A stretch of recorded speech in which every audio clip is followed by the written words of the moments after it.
Squid game season 2 দেখার পর আমাদের মনে অনেক প্রশ্ন। সিজন 3 এ কি হতে চলেছে, গল্পের মোড় কোন দিকে ঘুরবে, আর জিহানের পরিণতি কি হবে। আজকের ভিডিওতে এসব নিয়ে আমি আমার মতো করে বিশ্লেষণ শেয়ার করব, যা আপনাদের জন্য আরও আকর্ষণীয় হবে। সিজন 1 এর শেষে প্রায় 3 বছর পর আমরা পাই সিজন 2। এর মধ্যে জিহান অনেক পরিকল্পনা করেছে গেমটিকে ধ্বংস করার জন্য।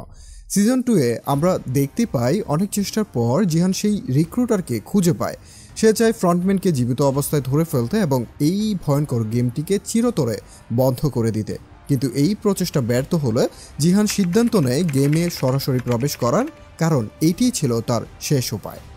গেমে ঢুকে জিহান প্রতিযোগীদের বাঁচানোর জন্য আপ্রাণ চেষ্টা চালিয়ে যায়, কিন্তু একের পর এক মানুষ মারা যেতে থাকে। আর এই কাজটি আরও কঠিন হয়ে ওঠে, কারণ ফ্রন্টম্যান নিজেই একজন খেলোয়াড় হিসেবে গেমে যোগ দেয় এবং আগেভাগেই তাদের পরিকল্পনাগুলো ধরে ফেলে। ফলে জিহান এবং তাদের সঙ্গীরা কিছুই করতে পারে না। শেষে তারা সিদ্ধান্ত নেয় গার্ডদের উপর আক্রমণ চালিয়ে ফ্রন্টম্যান পর্যন্ত পৌঁছাবে। তাদের এই পরিকল্পনা প্রায় সফল হয়েছিল, কিন্তু ঠিক তখনই ফ্রন্টম্যান এসে তাদের সব প্রচেষ্টা নষ্ট করে দেয়। সবচেয়ে কষ্টের বিষয় হলো ফ্রন্টম্যান জিহানের সবচেয়ে কাছের বন্ধুকেও নির্মমভাবে হত্যা করে। এখানেই সিজন 2 শেষ হয়। জিহান প্রথমে বুঝতে পারে না যে 001 নাম্বার প্লেয়ার আসলে ফ্রন্টম্যান ছিল। সিজন 2 এর শেষের দৃশ্যে ফ্রন্টম্যানের মুখে মাস্ক থাকার কারণে এ রহস্য উন্মোচন হয়নি। সিজন 2 এ আমরা দেখি ফ্রন্টম্যান জিহানের খুব ঘনিষ্ঠ বন্ধু হয়ে উঠেছিল এবং জিহান বুঝতে পারে যে তাকে ওরা আটকে রেখেছে। তাই এটি হতে পারে যে জিহান তার বন্ধুকে উদ্ধার করার চেষ্টা করবে, না বুঝেই ফ্রন্টম্যানের জন্য ফাঁদে পা দিচ্ছে। এখন প্রশ্ন উঠেছে, কেন ফ্রন্টম্যান গেমে একজন খেলোয়াড় হয়ে প্রবেশ করেছিল এবং জিহানের সঙ্গে বন্ধুত্ব গড়ে তুলেছিল? এর পেছনে দুটি প্রধান কারণ থাকতে পারে। প্রথমত, ফ্রন্টম্যান চেয়েছিল জিহানের প্রতিটি পদক্ষেপ নজরে রাখতে। সে আগে থেকেই জানতে চেয়েছিল জিহান কখন কি করবে, যেন জিহান কোনো বিপদ ঘটানোর চেষ্টা করতে না পারে। তার জন্যই ফ্রন্টম্যান সবসময় তার পাশে থাকার অভিনয় করেছে। দ্বিতীয়ত, এর পেছনে আরও বড় একটি কারণ থাকতে পারে। হয়তো গেমের আয়োজকরা চেয়েছিল দুটি ভিন্ন আদর্শের মানুষের মধ্যে সংঘর্ষ তৈরি করতে। জিহান এমন একজন ব্যক্তি যে সবসময় অন্যের উপকার করতে চায়, আর ফ্রন্টম্যান তার ঠিক উল্টো। গেম অর্গানাইজাররা সম্ভবত দেখতে চেয়েছিল ভালো এবং মন্দের লড়াইয়ে কে জয়ী হবে। সিজন 1 এর পর থেকেই জিহান ফ্রন্টম্যানকে চ্যালেঞ্জ করেছিল। সে প্রমাণ করবে সব মানুষ টাকার প্রতি লোভী নয়, কিছু মানুষ সত্যিই ভালো। কিন্তু ফ্রন্টম্যান তার বিপরীত দর্শনে বিশ্বাসী। সে জিহানের এই ধারণাকে ভুল প্রমাণ করার জন্যই গেমে অংশ নেয়। শেষের দিকে দেখা যায় জিহান গেমটিকে বন্ধ করার জন্য কিছু মানুষের জীবন নিতে পর্যন্ত প্রস্তুত হয়ে যায়। তার যুক্তি ছিল, ভালো কিছু করতে হলে কিছু স্যাক্রিফাইস তো করতেই হয়। এখানে ফ্রন্টম্যান জিহানকে বোঝাতে সফল হয় যে ভালো হোক বা খারাপ, মানুষ খুন করাটা কোনোভাবেই ন্যায়সঙ্গত হতে পারে না। তার মানে এই দুনিয়ায় কেউই পুরোপুরি ভালো মানুষ নয়। একটি বিষয় স্পষ্ট, ফ্রন্টম্যান এমন একজন খেলোয়াড় যে নিজের মতাদর্শ প্রমাণ করার জন্য যে কোনো কিছু করতে পারে। সিজন 1 এর সেই বৃদ্ধ লোকটির কথা মনে আছে? তিনি জিহানের সঙ্গেও গেমে বাজি ধরে নিজের জীবন উৎসর্গ করেছিলেন। একই ঘটনা ঘটে রিক্রুটারের ক্ষেত্রেও।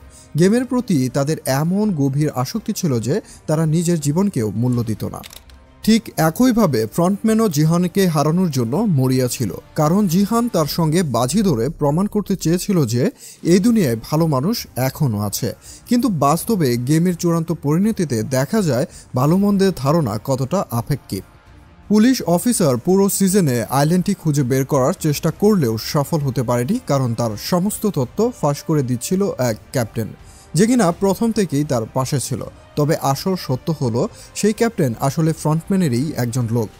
ফ্রন্টম্যানই তাকে সেখানে পাঠিয়েছিল, কারণ পুলিশ অফিসার তার নিজের ভাই ছিল। সিজন 1 এ ফ্রন্টম্যান ইচ্ছা করলেই তাকে গুলি করে মেরে ফেলতে পারত, কিন্তু সেটা সে করেনি, বরং এমনভাবে গুলি করেছিল যাতে সে বেঁচে থাকে। তারপর সে ক্যাপ্টেনকে পাঠায় যাতে সেই অফিসারের জীবন বাঁচায় এবং তার বিশ্বাস অর্জন করে। 2 বছর ধরে পুলিশ অফিসার ক্যাপ্টেনের সহায়তায় আইল্যান্ডটি খুঁজে থাকলেও ক্যাপ্টেন ফ্রন্টম্যানের নির্দেশেই তাকে ভুল পথে নিয়ে যায়। সে কখনোই আইল্যান্ডের কাছে পৌঁছাতে পারেনি। এখন আরেকটি প্রশ্ন ওঠে, প্লেয়ার 246 কি মারা গেছে? আগের এপিসোডে আমরা দেখেছিলাম প্লেয়ার 246 হচ্ছে সেই অসুস্থ মেয়েটির বাবা। গেমের একজন গার্ডের মেয়ের প্রতি তার একটি সফট কর্নার ছিল। সেই দৃশ্য দেখে ধারণা করা যায় মেয়েটি সম্ভবত এমনভাবে গুলি করেছে যাতে সে পুরোপুরি মারা না যায়। আমরা জানি যারা গেমে পুরোপুরি মারা যায় না তাদের অঙ্গ প্রত্যঙ্গ বিক্রি করে দেওয়া হয়। হতে পারে সেখান থেকেই সেই গার্ড মেয়েটি তাকে পালাতে সাহায্য করবে। এখন আসা যাক মূল আলোচনায়। সিজন 3 এর পোস্টার ক্রেডিট সিনে আমরা রেড লাইট গ্রিন লাইট গেমের সেই বিখ্যাত পুতুলটিকে দেখতে পাই, তবে এইবার পুতুলটির চেহারা কিছুটা ভিন্ন। এখানে কিছু প্লেয়ারও দেখা যায় যারা গেমে অংশ নেয়নি। যেহেতু সবাই গেম খেলতে বাধ্য হয়েছিল, এটি হতে পারে নতুনভাবে গেমটি আবার শুরু করা হবে, তবে আরও কঠিনভাবে। আরেকটি দিক হলো এই সিনেমাটি হয়তো ফ্ল্যাশব্যাক ভিন্টেজ কালারের কারণে মনে হয় এটি পুরনো কোনো ঘটনার দৃশ্য। হতে পারে এটি 2015 সালের গেমের একটি দৃশ্য যেখানে ফ্রন্টম্যান নিজে গেমে অংশগ্রহণ করেছিল এবং বিজয়ী হয়েছিল। সিজন 3 এ আমরা হয়তো ফ্রন্টম্যানের অতীত সম্পর্কে জানতে পারবো। সে কেন এই গেমে অংশ নিয়েছিল, কিভাবে সে ফ্রন্টম্যান হয়ে উঠল এবং কেন এই গেম পরিচালনা করেছে, এইসব প্রশ্নের উত্তর আমরা সিজন 3 এ পেতে পারি। আপনাদের কি মনে হয় স্কুইড গেম সিজন 3 এ জিহানের পরিণতি কি হতে পারে, আর ফ্রন্টম্যানের রহস্যময় অতীত কি আমাদের সামনে উন্মোচিত হবে? কমেন্টে আপনার মতামত শেয়ার করতে ভুলবেন না। ভিডিওটি ভালো লেগে থাকলে লাইক দিন আর আমাদের চ্যানেল সাবস্ক্রাইব করে সাথে থাকুন নতুন নতুন বিশ্লেষণের জন্য। ধন্যবাদ।